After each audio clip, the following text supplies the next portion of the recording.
"This beautiful house is mine now," my husband said proudly, smiling as he looked around. He stretched out his arms and admired the grand room. "This is my family home, where I grew up," he continued. "My father loved this house and kept it in perfect condition. It's worth about $3 million, and it's a treasure he left behind." But what he said surprised me. This house wasn't his, it was mine. I had legally inherited it after my father's recent passing. My husband seemed to think that just because we were married, my inheritance belonged to him too. Before I could explain the truth, he pulled out something confidently. "I'm not mistaken. Let me show you the proof," he said, holding up a document. "I'm Hannah, 38 years old, and I work at an online bank. I chose this career because I've always been taught the value and risks of money. My parents were successful investors, and they raised me to understand how to manage money wisely. Money is important, my father used to say. You must protect it and use it responsibly." Even though we were wealthy, we lived modestly. I didn't always get what I wanted, and my allowance was even smaller than my friends. Instead of private schools, I went to public ones, and we didn't dine at fancy restaurants. Still, people around me often thought we were living luxuriously. Rumors spread about my family's wealth, and classmates would say things like, "Hannah, you must get everything you want," or, "I bet you always have the newest video games." In reality, my life was just like theirs, but it didn't always feel that way because of their assumptions.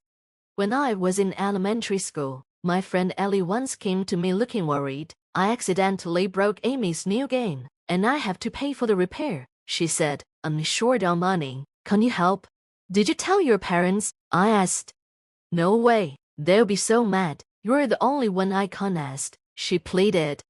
I hesitated. I didn't want to upset her, but my parents had always taught me not to lend or borrow money. "I'm sorry, Ellie," I said. "I can't help. I don't have that much money right now."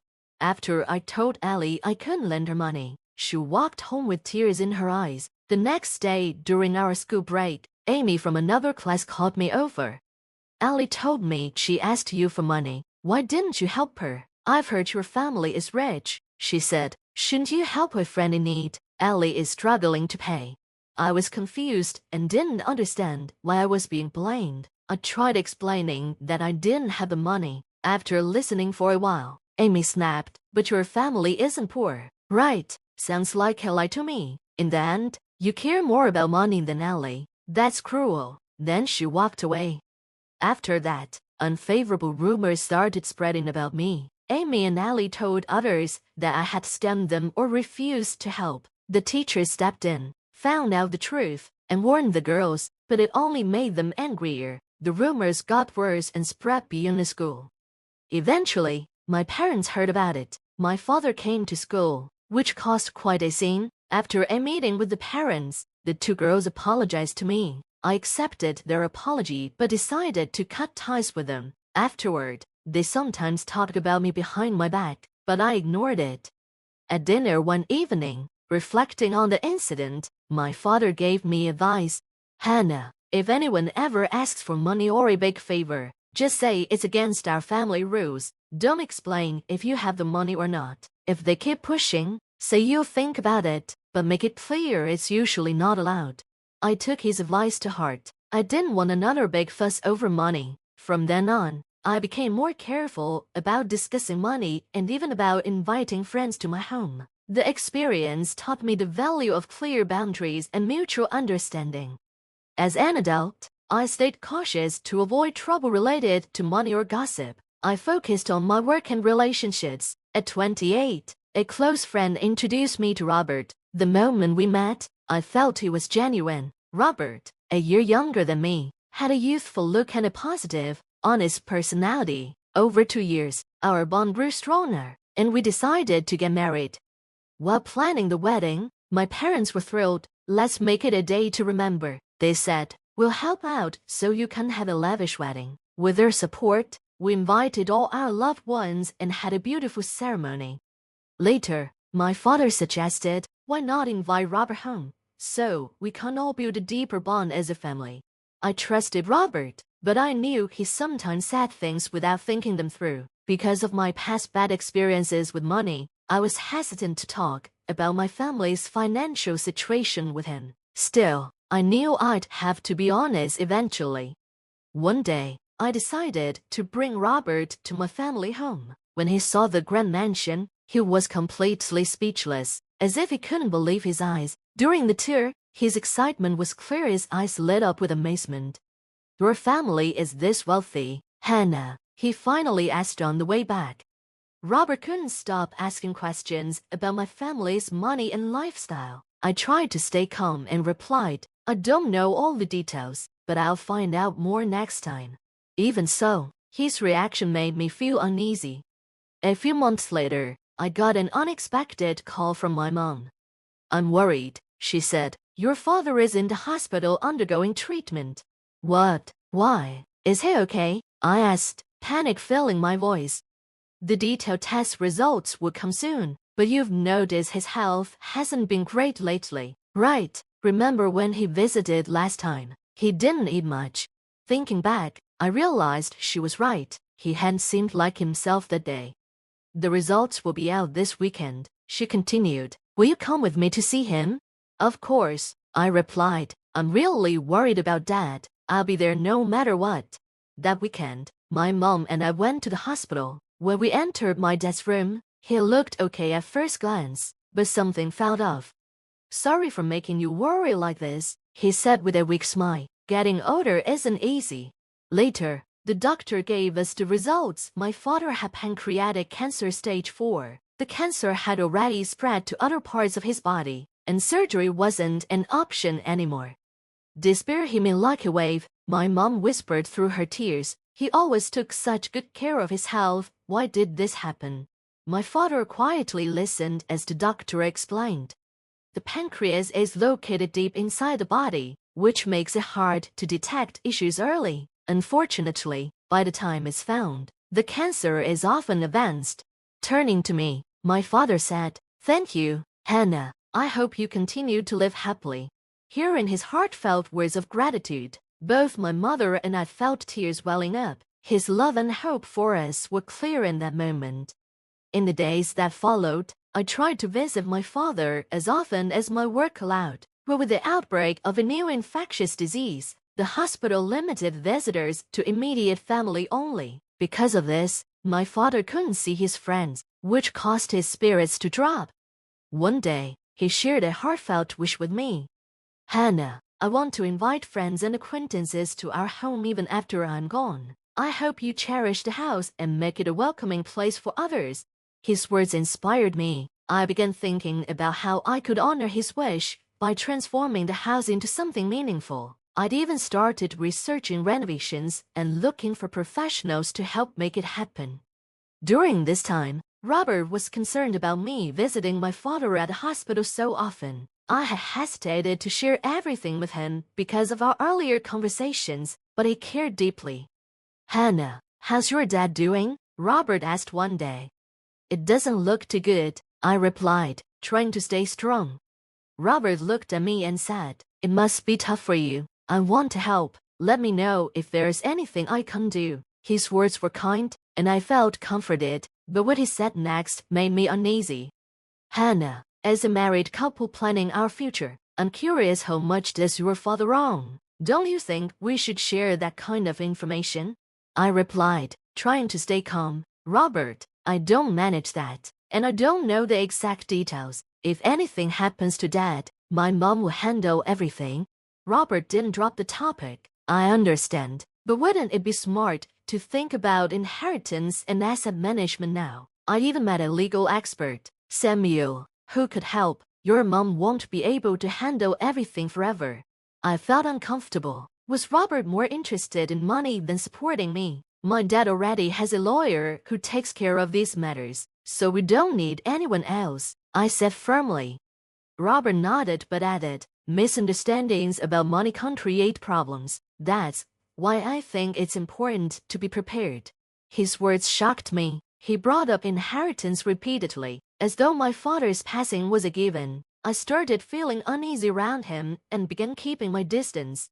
Not long after, my father passed away. The grief was overwhelming, and dealing with inheritance matters only made it harder. According to my father's will, I inherited the family home.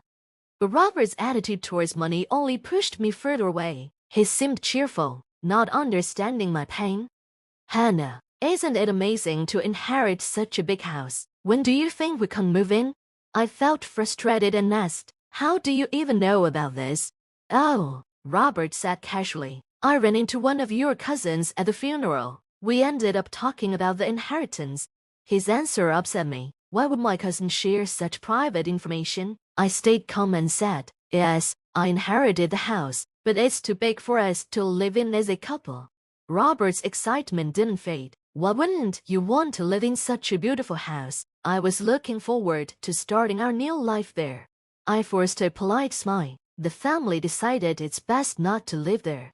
Suddenly, Robert's expression changed, and his tone grew sharp. Why would you decide that without asking me? Aren't we supposed to make these decisions together as a couple? I stared at him, taken aback. That inheritance is mine, I said firmly. It's not something we share. I repeated a point I had already made many times, but Robert seemed more focused on the value of the house than on the principle of the situation. I could feel this, and it strengthened my resolve to honor my father's wishes about his legacy. As things didn't go Robert's way, he became more distant. Even though he attended my father's funeral, he refused to help with anything afterward. I had to face everything alone. 2 months passed quickly. My life was chaotic every day, but that day, I thought I might finally get a break. However, my hopes were shattered when I saw Robert's mug expression. He looked at me with a mix of annoyance and suspicion. I have something important to discuss. Please, sit down and listen, he said. Confused about what was happening, I sat down. I'd secretly changed the deed of your family home to my name, he said, pointing to a document labeled Name Change Report. I was in shock. I couldn't believe what I was hearing. I might have rushed our marriage, he continued. At first, I didn't realize how introverted you were. With so few friends and not great at communicating, your family may be wealthy, but you have a low income. So, I'm thinking of having you work as a maid in that mansion for a minimum wage. What do you think? If you refuse, I want a divorce. I don't want to be with you anymore. For a moment, I couldn't think clearly. My mind went blank, but I quickly regained control and said, what are you talking about? Robert, you can just change the name on the deed like that. It then became clear that Robert had used a judicial scrivener named Samuel to change the house's deed, and I was deeply confused. Why are you doing this on your own? You can just change it like that. There's a process, and I won't let this stand. I'll sign the divorce papers, I declared firmly. I quickly packed my things and left the house. As I walked away, I couldn't help but think, how much can a person change when faced with money? I returned to my childhood home, knowing that Robert would soon call. The next day, Robert showed up at the family home, demanding that I return the keys. I've changed the deed, so it's now mine, he said. You can just take it from me. I was shocked and angry. The house has been in my family for generations. You can just change the ownership. Then, suddenly, the security alarm went off loudly. I heard loud banging at the door, and it sounded like he tried to force his way in. Hannah, can you hear me? Robert shouted from the other side of the door. Open up, let's talk. We can't figure this out. I yelled back. Do you really think you can get in like this? This house is my family's treasure. It will never be yours. Robert's angry voice came again. What are you talking about? I've done everything right. Open the door, and we'll talk. He kept banging on the door, getting more intense. A few minutes later, security guards arrived and stopped Robert from forcing his way in. I took a deep breath and slowly opened the door. This man is my ex-husband, I told the guards. We have no relationship anymore. Please take him off my property. Robert looked at me in disbelief. I showed you the paper yesterday. This house should be mine? I felt a little confused by his confidence, but I quickly went inside to get an important document. I came back with a copy of the property registration. Look at this, I said, showing him the paper. It clearly shows I legally inherited this house. Your document has no legal value. Robert was shocked. unable to accept what I was saying. But I trusted Samuel. He was so confident. He said he could make the house mine. He told me it might take some time, but if I paid him $20, he could do it.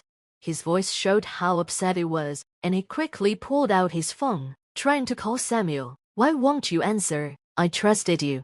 His phone was silent, and his anger grew. I calmly responded, didn't you think to check the proper legal procedures for inheritance? How could you trust a stranger so blindly?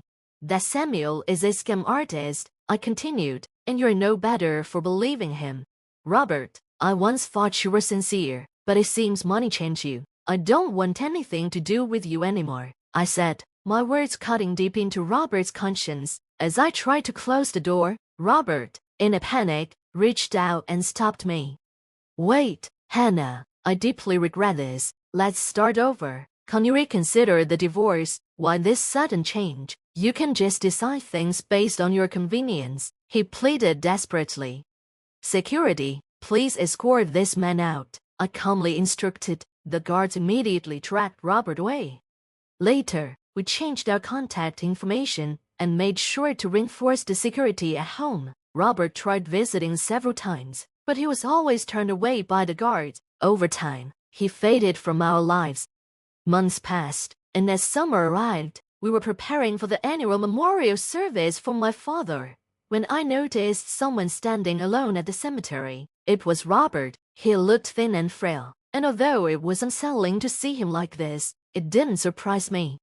3 months had passed, and I knew well what Robert had been going through. A mutual friend had kept me updated on his situation. Robert had tried to mend our relationship, constantly reaching out to me, but his efforts were unsuccessful. His job had given him multiple warnings for his behavior, and eventually, he was fired.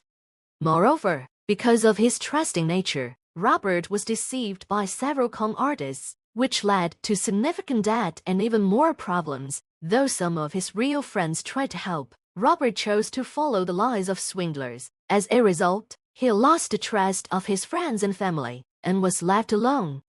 The Robert standing before me now was a far cry from the man I once knew. His clothes were worn and dirty, and he didn't seem to belong at this sacred place. Just as I was about to call security, Robert suddenly collapsed in front of me. He bowed deeply, his head touching the ground. Hannah, I'm painfully aware now of how much trouble I've caused you. I truly want to apologize, he said, his voice filled with regret. His actions and words felt out of place in this summer setting, making the atmosphere even more awkward. I took a deep breath before speaking. Robert, this is not the place to resolve our issues. I just want to quietly honor my father's memory. Please be quiet now, and we can talk later. I asked him firmly but calmly to leave. I didn't want to forgive Robert, but I also didn't want to be angry at him. All I wanted was a quiet moment to remember my father. But Robert's emotions were getting out of control. Hannah, ever since I lost you, I've been filled with regret. Life without you is unbearable, Robert shouted, his voice growing louder.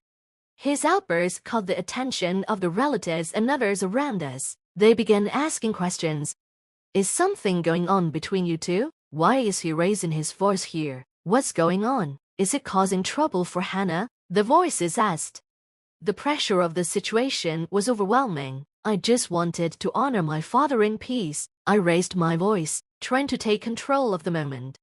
What are you doing here? This is an important time to remember my father. Don't disrupt this occasion with your selfishness. Please, never come near me again. I turned to the security guards. He's obsessed with me. Please handle this, I said. The security team quickly moved in, grabbing Robert and pulling him away. As they escorted him out, Robert kept shouting my name, but everything felt distant and out of focus. I turned to the relatives and friends who had witnessed the scene. I'm so sorry for the trouble today. I deeply regret the inconvenience. After the disturbance, we managed to finish the memorial service for my father in peace. Afterward, I went to the police station to discuss Robert's behavior, how to handle it in the future, and emergency matters. I decided to speed up my plan to move away from my childhood home, something I had been considering for a while. Luckily, I found a new place I liked and moved right away. Some friends told me that Robert had visited my old house several times. When he saw how the house looked after being renovated, he stood outside crying, filled with regret. Robert had once dreamed of a perfect life with me. He imagined us living as millionaires, spending money without care. But that dream ended when things fell apart between us. I also learned that Samuel, someone Robert had often talked about, was now being sued for another fraud incident. While I was at the hospital, my father's words echoed in my mind, "Make it a house to share with many." With that in mind, I decided to turn our family home into a rental vacation house. I began looking for a contractor who could help with the renovation and worked on the design. The house, once grand and traditional, was transformed into a modern, stylish rental home. Now, my mother and I manage the house together. When Robert visited after all those years, the house he saw was completely different, a newly renovated, beautiful vacation rental. The location was perfect, and the spacious garden added to its charm. The business was more successful than I had expected. We were happy with how things were going. Sometimes, when I see the guests enjoying their stay in the house, I think about my father. I hope he's happy with what I've done. I feel a deep sense of pride and joy, knowing that I've honored his memory and fulfilled his wishes.